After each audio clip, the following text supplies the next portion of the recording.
Halo semua, semoga sobat semuanya sehat-sehat, bahagia dan sukses selalu ya. Amin ya robbal alamin.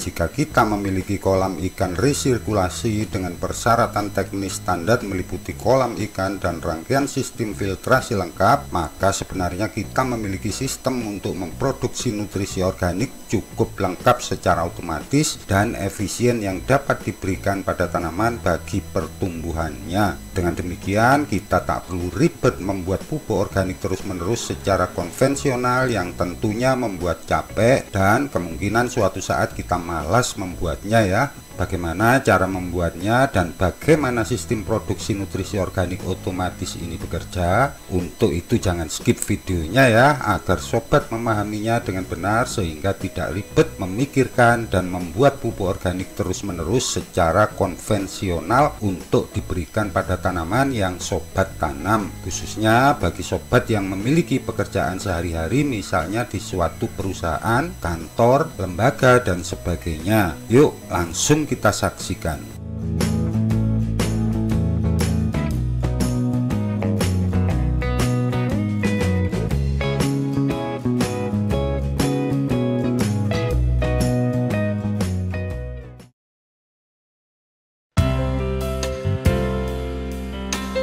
Cara kerja kolam resirkulasi adalah air dari pompa atau samteng atau tempat air bah dialirkan ke kolam ikan, dari kolam ikan menuju ke rangkaian filter dan kembali ke samteng, begitu seterusnya ya. Sistem filtrasi lengkap dan standar pada kolam ikan resirkulasi berfungsi sebagai penyaring secara fisik maupun biologis dengan kemampuan yang mumpuni. Penyaringan fisik artinya menyaring kotoran-kotoran yang ada pada sistem seperti kotoran ikan maupun kotoran-kotoran dari luar. Ini penting agar kolam ikan selalu bersih dan jernih. Namun agar ikan dapat tumbuh dengan baik dan sehat, maka sistem filtrasi harus berfungsi juga secara biologis. Artinya filter harus dapat digunakan sebagai tempat bakteri dekomposer berkoloni untuk mendekomposisi atau menguraikan bahan-bahan organik atau kotoran-kotoran organik yang dihasilkan oleh ikan maupun dari luar ya. Bahan organik dari ikan adalah feses dan urin ikan, sedangkan bahan organik dari luar adalah bagian-bagian tanaman yang masuk ke dalam sistem serta sisa-sisa pakan ikan yang tidak termakan dan sebagainya. Sama halnya dengan proses dekomposisi pada kotoran ternak ataupun limbah-limbah organik lainnya untuk pembuatan kompos maupun pupuk kandang ya. Proses dekomposisi dari bahan-bahan organik pada kolam ikan akan menghasilkan senyawa nutrisi yang juga berguna bagi pertumbuhan tanaman. Pada kolam ikan, senyawa nutrisi dari proses dekomposisi bakteri akan bercampur dengan air kolam ikan tersebut. Proses penguraian atau dekomposisi oleh bakteri dimanapun baik di darat maupun di air akan merubah senyawa amonia akibat proses pembusukan menjadi nitrit dan terakhir nitrat. Amonia akan dirombak oleh bakteri menjadi nitrit dan nitrit akan dirombak menjadi nitrat.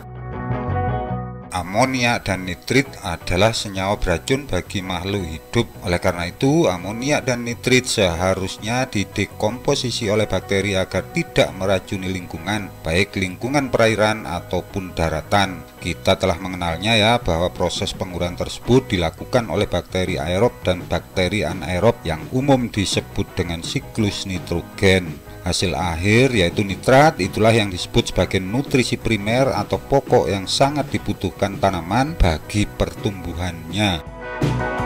Di kolam ikan, siklus nitrogen berlangsung terus-menerus seperti halnya di daratan.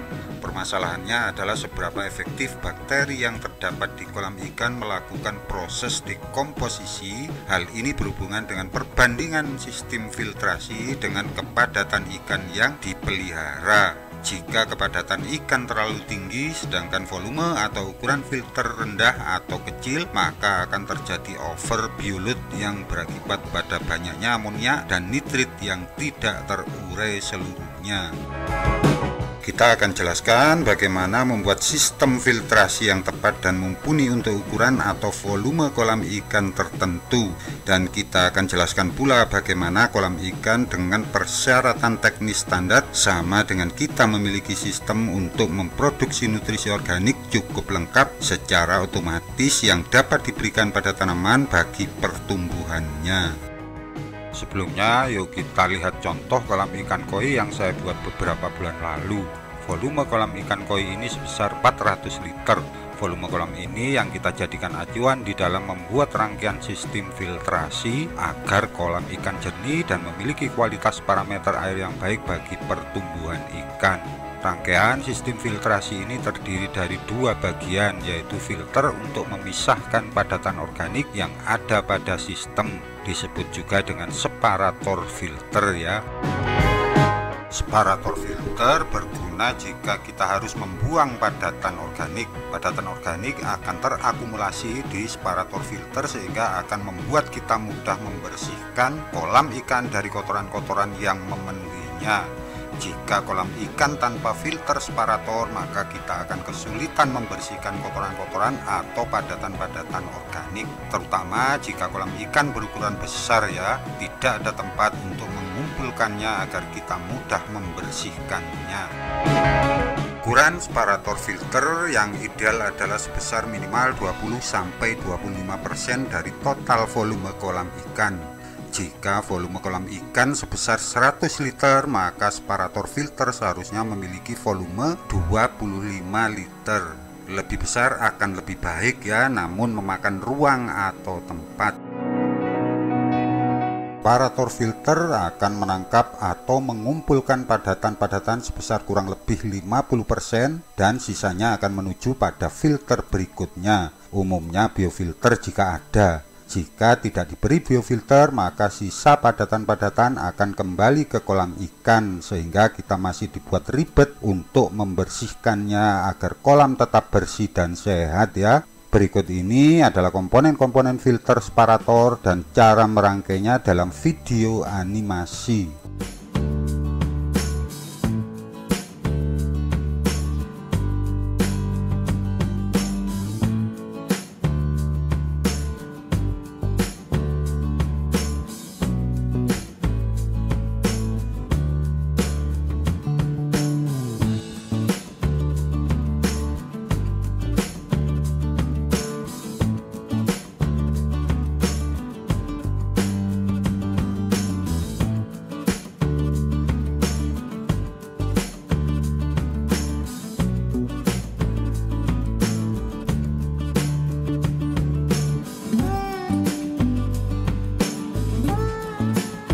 Setelah separator filter, berikutnya adalah biofilter. Biofilter berfungsi sebagai penyaring biologis, yaitu tempat koloni bakteri menguraikan bahan-bahan atau padatan-padatan organik menjadi senyawa larut air seperti amonia, nitrit, dan nitrat. Di dalam biofilter terdapat media tempat tumbuh atau koloni bakteri pengurai seperti biobol, batuan atau kerikil lava, pecahan genting, pecahan keramik, dan lain-lain. Biofilter yang ideal jika terdapat filter separator adalah memiliki volume 10% dari volume kolam ikan. Media biofilter yang baik adalah yang memiliki pori-pori luas seperti batuan atau kerikil lava atau lava rock dalam bahasa Inggrisnya ya. Pori-pori luas artinya setiap butirnya terdapat banyak pori-pori. Selain batu lava, media filter yang baik adalah biobol, tetapi mahal harganya. Pori-pori itulah yang dihuni oleh koloni bakteri. Berbeda halnya dengan bebatuan yang tidak berpori luas, seperti batu kali yang mulus, maka koloni bakteri akan minim. Apakah jika tidak diberi biofilter dengan media filter bakteri tidak ada sama sekali? Sebenarnya ada ya, namun sedikit. Karena bakteri tersebut tumbuh pada media yang tidak berpori luas seperti dinding kolam. Seperti telah diketahui bahwa amoniak dan nitrit yang berasal dari bahan-bahan organik yang membusuk sangat berbahaya bagi kehidupan ikan, maka amoniak dan nitrit harus dirubah atau diuraikan lebih lanjut menjadi senyawa yang tidak berbahaya, yaitu nitrat.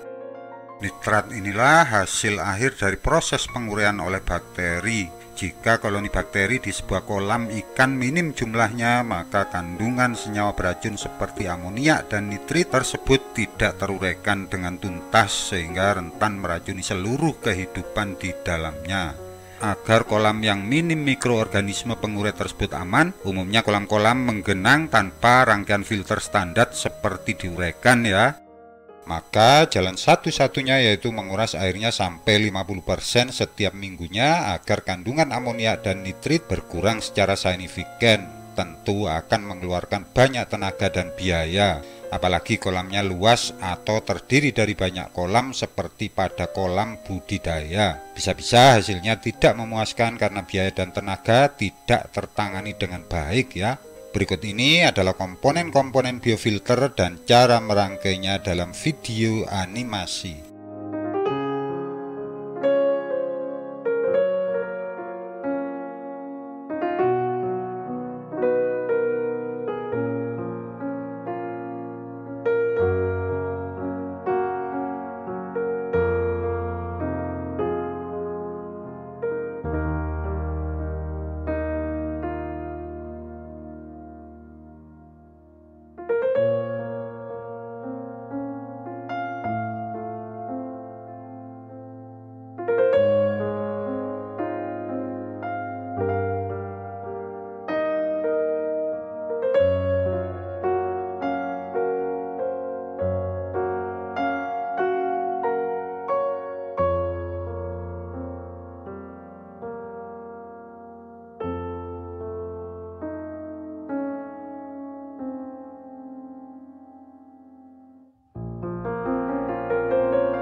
Dalam kolam ikan dengan rangkaian filtrasi yang baik, amoniak dan nitrit akan minim sekali, bahkan nol ya. Yang tertinggal hanya senyawa nitrat yang dapat kita manfaatkan bagi pertumbuhan tanaman. Bagaimana kita dapat mengambil senyawa nutrisi tersebut untuk tanaman kita? Kita bisa mengambil dari filter separator padatan organik sebagai sumber nutrisi yang terkumpul atau terkonsentrasi di dalamnya. Dan memang harus diambil atau dibuang secara berkala ya. Padatan-padatan organik di dalam filter separator dapat kita ambil dan berikan secara rutin pada tanaman untuk diuraikan lebih lanjut oleh bakteri-bakteri di dalam media tanam tempat tanaman kita berada. Padatan-padatan organik tersebut mengandung senyawa-senyawa nutrisi cukup lengkap yang terperangkap di dalamnya, sehingga penguraian oleh bakteri di dalam media tanam membantu mengeluarkannya. Air yang tercampur dengan padatan-padatan organik yang kita ambil tersebut juga mengandung senyawa nitrat siap pakai yang sangat dibutuhkan tanaman. Jadi filter separator memproduksi limbah organik sangat potensial yang mengandung nutrisi lengkap untuk diuraikan lebih lanjut oleh bakteri pengurai di dalam media tanam. Dan air yang terkandung di dalamnya banyak mengandung senyawa nitrat yang siap diserap oleh tanaman saat itu juga. Itulah yang saya sebut kita memiliki sistem untuk memproduksi nutrisi organik cukup lengkap secara otomatis yang dapat diberikan pada tanaman bagi pertumbuhannya. Sehingga kita tak perlu ribet membuat pupuk organik terus-menerus secara konvensional yang tentunya membuat capek dan kemungkinan suatu saat kita malas membuatnya. Kenapa saya sebut otomatis? Karena kita hanya memberi makan ikan saja setiap hari dan sistem akan bekerja untuk memproduksi nutrisi organik terus-menerus. Syarat agar nutrisi yang dihasilkan benar-benar berkualitas bagus hanyalah kita harus membeli pakan ikan yang berkualitas dengan kadar protein yang tinggi. Misalnya kandungan protein sebesar lebih dari 35%. Dan sistem harus dibuat dengan ukuran standar seperti telah disebutkan. Kenapa harus dibuat standar? Jika kolam ikan beserta sistem filtrasinya tidak memiliki ukuran standar, maka kita akan dibuat ribet. Tentunya akan membuat kita malas dan lalai karena keribetannya tersebut. Dan tentunya kita berharap agar kolam ikan kita sehat dan tanaman yang kita tanam menjadi benar-benar subur ya. Dua-duanya harus menjadi baik, subur dan sehat sehingga tidak ada biaya dan tenaga yang dikeluarkan sia-sia. Untuk memahami dengan baik, berikut adalah video animasi membuat atau merangkainya serta cara kerja kolam resirkulasi yang memproduksi nutrisi secara otomatis untuk diberikan pada tanaman kita. Mengenai bagaimana cara membuat filter separator dan biofilter yang benar untuk kolam ikan resirkulasi secara real, saya akan buatkan videonya tersendiri dalam waktu dekat ya. Silahkan sobat tunggu ya.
Oke semuanya, demikian video kali ini, mudah-mudahan bermanfaat ya. Jangan lupa subscribe, like, komentar atau share ya, dan nyalakan lonceng notifikasinya agar sobat mudah mendapatkan update video terbaru dari channel tutorial berkebun ideal. Semoga sobat sehat-sehat, bahagia dan sukses selalu, amin ya robbal alamin. Sampai jumpa.